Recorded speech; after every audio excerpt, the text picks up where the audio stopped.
Salut, je suis votre humble serviteur, le prophète Vlad Abakouk. Je viens vous apporter lumière sur une question qui m'a été posée à une sœur qui était en panique. Je vais lire la question. Prophète, ma sœur a eu un songe où j'étais morte. Je suis en danger, prie pour moi. Elle m'a fait savoir, quand sa sœur a ce genre de vision, ça ne rate pas. J'espère que vous comprenez le terme. Ça ne rate pas. Voilà pourquoi elle panique autant. Elle est venue me voir pour que je puisse prier pour elle en tant que prophète. Alors, une fois que j'étais avec elle, on était en train d'échanger, j'ai été saisi de grâce par l'Esprit de Dieu qui m'a soufflé cette parole, ce verset. Je l'ai édifié avec ça et je me suis dit pourquoi ne pas vous faire bénéficier de cette exhortation. Cela se trouve dans le livre de Psaume 34 au 8e verset. Il est écrit « L'ange de l'Éternel campe autour de ceux qui le craignent et il les arrache au danger. » Et permettez-moi également de lire avec la version que j'ai ici, j'aime cette version. Le semeur, nous sommes toujours dans le livre de Psaume, chapitre 34, au 8e verset. C'est pour vous apporter lumière à la question qui a été posée. Eh bien, avant de prier pour elle, le Saint-Esprit de grâce m'avait soufflé ce passage d'exhortation afin que vous compreniez comment réellement ça se passe. L'idée n'est pas de courir et qu'un homme de Dieu puisse prier. Mais il est aussi important, avant de prier, de vous apporter des exhortations. Ici, le français est un peu différent. Psaume 34, verset 8, le Seigneur dit « L'ange de l'Éternel monte la garde autour de ceux qui le revèrent. C'est lui qui les libère. » Voilà les fondements posés par ce verset de base. Alors, qu'est-ce que je dois vous apporter comme conseil prophétique par cette exhortation? Dans les dires de cette dame, et c'est elle qui était morte, elle a peur que cela puisse se réaliser parce que ça ne rate jamais, entre guillemets, quand c'est sa sœur qui fait ce genre de songe. Ça ne rate jamais. Ils ont plusieurs témoignages à cela. Alors, ce que vous devrez savoir, qu'il y a des portes que nous sommes censés, ou des fenêtres, si je peux utiliser le terme, que nous sommes censés fermer. Voyez-vous ici, Dieu ne peut pas se contredire avec la parole. Il dit, l'ange de l'Éternel, deux, nous savons, deux c'est une proposition. L'ange de l'Éternel, un ange qui vient de l'Éternel. C'est pas forcément l'Éternel lui-même. Dans les écoles théologiques, on nous dit quand on parle de l'ange de l'Éternel, on fait mention de Dieu lui-même. Généralement, c'est pas exactement ça. Gabriel, par exemple, qui s'était présenté à Zacharie, si je ne me trompe pas, il dit « Moi qui me tiens devant l'Éternel ». Donc, si on ne mentionne pas le nom de Gabriel, on peut dire l'ange de l'Éternel. Donc, c'est pas forcément Dieu. Alors, nous savons que Dieu a son gouvernement qu'il envoie. On dit des anges nos compagnons de service. Donc, Dieu, pour apporter de l'aide à une personne financièrement, il utilise souvent les anges. Il les envoie en mission. Tel que, entre guillemets, quand l'ange a visité Marie pour annoncer la bonne nouvelle de la naissance du Christ, le Messie, il était venu. Donc, on peut aussi appeler Gabriel l'ange de l'Éternel. Deux, je disais, c'est une proposition. Donc, l'ange de l'Éternel qui appartient à l'Éternel, pas forcément Dieu. Alors, ici, on nous dit l'ange de l'Éternel campe autour de ceux qui le craignent et il les arrache au danger. Donc, dans le gouvernement céleste, il y a des anges qu'il envoie pour nous libérer dans les différents dangers auxquels nous nous retrouvons. Alors, le danger vient de qui? Vous devrez savoir que le danger vient de notre oppresseur, notre adversaire. Le diable n'est pas l'adversaire de l'Éternel, de Dieu, de Jésus. Le diable est notre adversaire. Ça, vous devrez être conscient de ça. Et c'est lui qui nous tend des pièges. Cela est bel et bien dit dans le livre de Job 33, à partir du verset 14 en dessous jusqu'à 15. L'Éternel dit, quand l'homme est endormi dans un profond sommeil, l'Éternel Dieu nous donne des avertissements.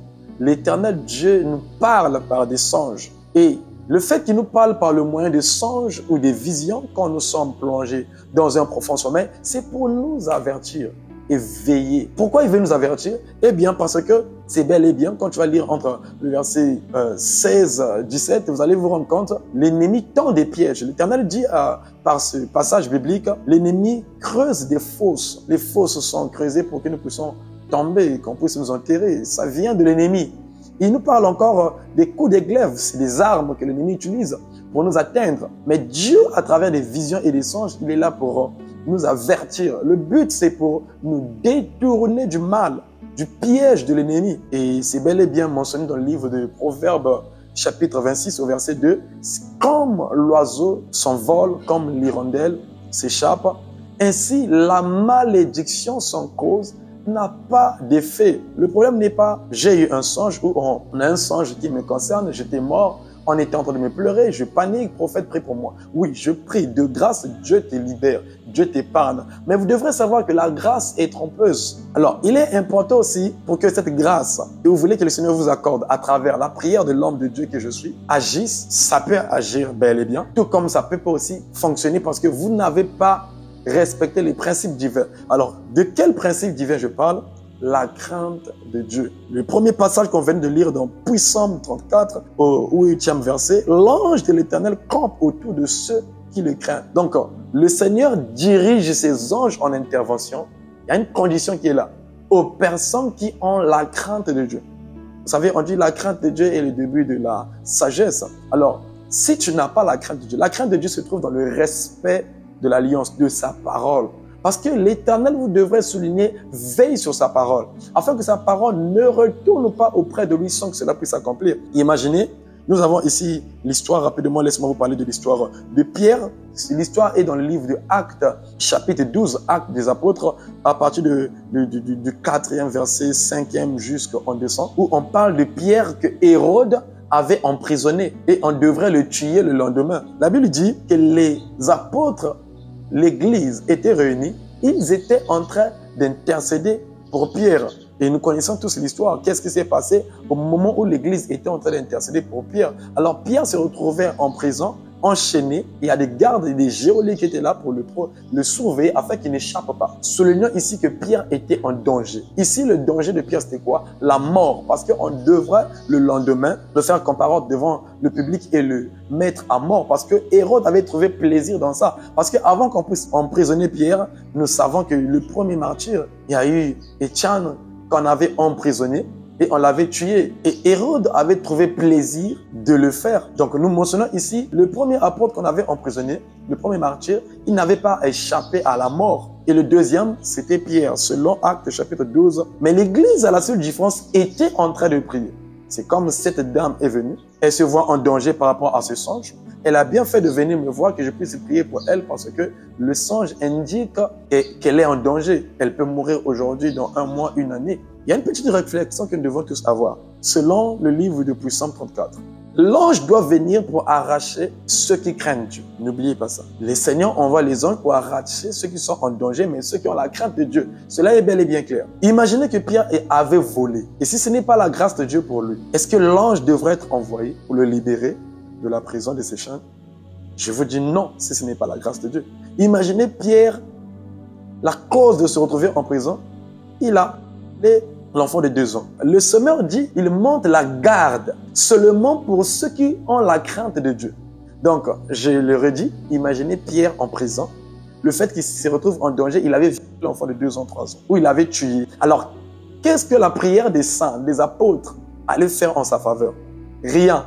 Donc, c'est la réponse à la question de cette soeur qui est venue me voir parce qu'il y a un mauvais songe où je me vois en danger, prophète, prie pour moi. Je peux prier. De grâce, le Seigneur te délivre de ce sort, de ce malheur, de ce danger. Mais comme il est écrit que la grâce est trompeuse, il est aussi évident que ma prière ne puisse rien modifier, ne puisse rien apporter. D'ailleurs, ce n'est pas moi, l'éminent serviteur, qui peut modifier le cours. J'espère que vous me comprenez. C'est Dieu. Mon rôle à moi, c'est d'intercéder en la faveur de la sœur. Comme les apôtres étaient en train d'intercéder en faveur de Pierre. Tout comme mon rôle à moi, c'est de supplier Dieu de te délivrer de ce danger. Mais Dieu, il est dans sa parole. Quand tu vis l'alliance, si ce n'est pas la grâce de Dieu qui intervient, tu tombes, tu seras condamné par l'alliance. Imagine, comme je viens de le dire, Pierre a, tout comme la sœur qui est venue me voir, a commis le meurtre sans autant regretter, sans autant se repentir. Et je me mets à prier. Moi, je pense que ce que nous, les éminents serviteurs de Dieu, ce que nous devons faire, c'est d'exhorter, d'enseigner. Parce que le danger arrive quand une fenêtre est ouverte ou une porte est ouverte qui donne accès à l'ennemi. Nous savons qu'il est écrit, ne donnez pas accès à l'ennemi. Mais si la personne donne accès à l'ennemi sans avoir la crainte de Dieu, par la masturbation, tu commets des meurtres sans te repentir. Et le Seigneur vient nous flasher à travers des visions et des songes que tu vas mourir. Alors, moi, je pense que la première des choses, avant de prier pour toi, c'est te ramener à la repentance, t'exhorter, t'enseigner. Et c'est à toi de voir à travers l'exhortation s'il y a des portes que tu as ouvertes. Parce que le Seigneur qui nous révèle qu'il y a un danger qui est là, eh bien, parce qu'il y avait une porte qui a bel et bien été ouverte. Ça peut être le péché. Alors, je t'enseigne ici, premièrement, que tu puisses avoir une vie de la crainte de l'Éternel, le respect de la parole de Dieu, l'alliance, de ne pas tuer, de ne pas voler, de ne pas faire des choses qui vont attrister le Saint-Esprit. Parce que qu'est-ce qui donne la force à l'ennemi afin que l'ennemi puisse nous atteindre? Eh bien, c'est le péché. Le péché ouvre une porte, une fenêtre. Ça donne la force à l'ennemi de nous atteindre, de nous abattre. Une fois que tu es loin de ta vie, le péché, eh bien, l'ennemi ne peut plus t'atteindre. Et Proverbe 26, verset 2 va s'accomplir. Comme l'hirondelle qui s'échappe, ainsi la malédiction sans cause n'a point d'effet. Alors, on a eu un songe contre toi, où on a vu que tu étais morte. Eh bien, je te dis que s'il n'y a pas la cause, cela ne va pas arriver. Mais s'il y a la cause, je dois d'abord t'interpeller, te mettre en garde, afin que je te pousse à la repentance. Une fois que tu vas te repentir, eh bien, quand je vais prier, prière aura de l'impact par notre Seigneur Jésus-Christ. Eh bien, je vais terminer par là. Et si Pierre avait violé, comme je venais de le dire, au cours de Actes chapitre 12, quand les apôtres étaient en train de prier, l'ange était venu dans la salle de prison. Une lumière, une forte lumière avait jailli dans la salle. Et l'ange a libéré Pierre de ses chaînes. L'ange a délivré Pierre. Donc, Psalm chapitre 34 a été accompli pour la vie de Pierre parce que les apôtres étaient en train d'intercéder. L'Éternel Dieu a envoyé l'ange. L'ange n'était pas loin de Pierre. L'ange était venu camper autour de lui, l'arracher au danger. Le danger, c'était la mort, à la prière des saints. Et Pierre s'est vu dehors. Ce qu'il croyait être un songe, c'était bel et bien une réalité. Bien aimé, la parole de Dieu est efficace. Quand la parole de Dieu nous interpelle que l'ange de l'Éternel garde tour à ceux qui craignent Dieu, c'est vrai. Donc, n'ayez pas peur de ce genre de songe. Si vous avez la crainte de Dieu, si vous êtes en harmonie avec Dieu, il suffit que vous vous retrouvez dans ce genre de songe, de déclarer Ésaïe 7,7, ainsi par l'Éternel, cela n'arrivera pas, cela n'aura pas lieu, parce qu'il n'y a pas la cause, nous ne sommes pas dans les faits où l'ennemi va nous accuser. Eh bien, ces malédictions-là, ce mauvais sort-là ne va pas vous arriver. Mais si je te retrouve dans la cause et les effets sont là, alors je vous conseille de se repentir d'abord. Et la repentance, c'est le fait de regretter ce qui a fait que l'ennemi puisse vous tendre ce piège. Vous devez vous repentir, regretter.